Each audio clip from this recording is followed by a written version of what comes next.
All right, here we are back again with GOAT Grand Prix, Austin, Texas, and here I have your winner, first place champion, Mercenary V, cleaning this thing up in spectacular fashion. All right, Mercenary V, how do you feel to win GOAT Grand Prix Austin?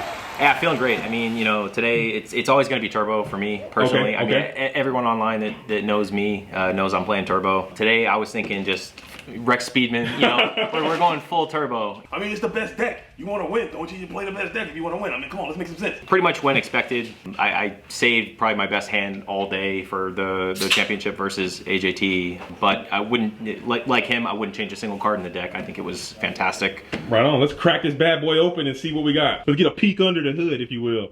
Yeah, so I mean, you know, starting off like standard chaos, like, you know, you need your 3. Sangan, mandatory, tribe, mandatory, breaker, mandatory, serpent, mandatory, Sook, semi-optional, but I think the card is just disgusting, especially in person. You see a lot of chaos control, so you just need to have it. Mandatory, triple TD, in my opinion, mandatory 3 spy. It's probably your best flip monster if Moth is not getting like a Trinity piece. Stalls the game when you're behind and gives you time to catch up. Can pressure when you flip and swing for 24. I mean, they have to answer it soon or they're going to start losing. Today I went with double Night Assailant, obviously because they recycle with the Wing Blast. They circle with card destruction, charity, all that good stuff when you're discarding. When you're in the mirror, I mean, they duo you and you have this in a flip and they hit one of those. I mean, it's amazing. 2 Faith, all you need, realistically. 2 Deco, great. I mean, fine, it's enough. You know, 20 monster count is like perfect for me personally. Going into the spells, I mean, all staple stuff, right? You have your Trinity, the optional 4th Trinity. I mean, this probably won me at least a couple games in itself today. You get those Thunder Dragons, you get the Serpents.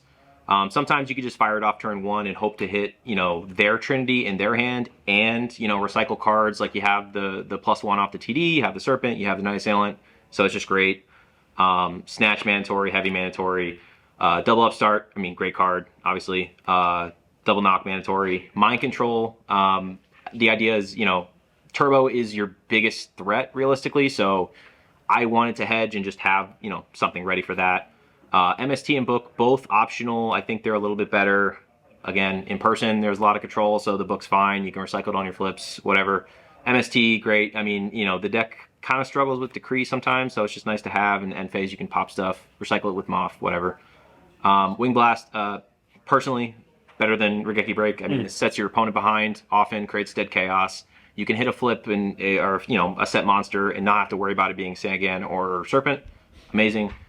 Ring, staple, wins games. TT, amazing. Sometimes you take it out going 2nd versus like turbo, but I mean, it's incredible.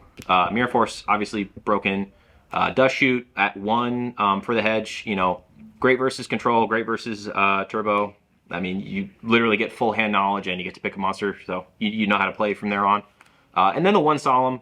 I feel like the 1 Solemn is kind of like nice. Obviously, you don't want to see this card early, so playing it at 1, you're more often to see it like late, early, middle game when it's going to be most effective. And you've already lost life points. You know, having to use this like turn 1, even if you're hitting like a graceful or pot, is like okay sometimes. But yeah, I mean, I love it, obviously. That's why I play it. Hell yeah, I like the deck. Very clean. Very elegant Chaos Turbo deck. Let's see the sideboard. Yeah. And let's see what you're working with over there. Yeah, so sideboard, a little bit of everything, right? So we go with the 2 Berserk Gorillas. I mean, just massive beat stick, right? These come in sometimes versus, you know, if I'm feeling edgy versus like Turbo or Chaos Control, but obviously they're coming in versus Warriors because they just beat over everything. Crash with Blade Knight. 2 Kaiku, I mean, they're coming in the Turbo Mirror, sometimes Chaos Control. Sometimes you bring them in versus like Earth Aggro, for instance. They shut off the Gigantes. They basically run over everything in the deck. A 2nd Sook, I mean, great for Warriors, amazing for Control. Otherwise, it's not coming in too often. Sir Priest, especially just for control, right? I mean, just shut the goats off. This game actually, or this card actually came up in the semifinals versus Winter.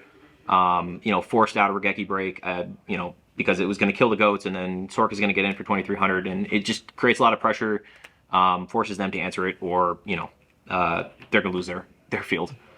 Kinetic, I mean, This card, one is fine. I think it's great versus burn, great versus warriors. If you get lucky, the ideal scenario is you set this, they swing into it with a Blade Knight, they take 2k, and then you swing into their Blade Knight, and they have to answer it, or they're taking like literally half their life points with just this single card.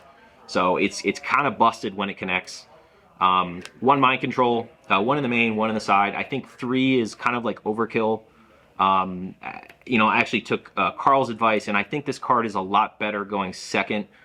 You can bring in the Kaikus, you can bring in the mind controls, and at that point you have the pressure where you can summon the Kaiku, you can mind control, take the monster, or knock, take the monster, and swing with that and force the back row.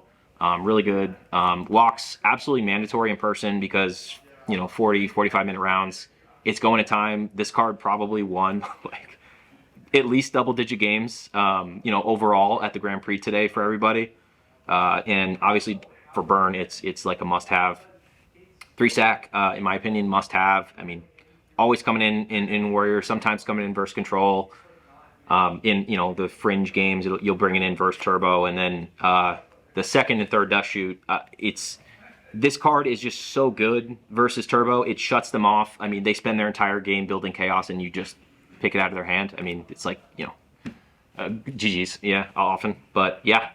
Nice, man. I like the deck, Merc. Again, if you like this deck as well, make sure you get into the comment section. Congratulate Mercenary on his victory, Sean Bush. Show us that map, man. Let's see that map. Yeah, definitely. And also, shout out to the sponsors, MetaMats in the building. You know what I'm saying? Holding down. This is the new first place or World's qualification map for the season.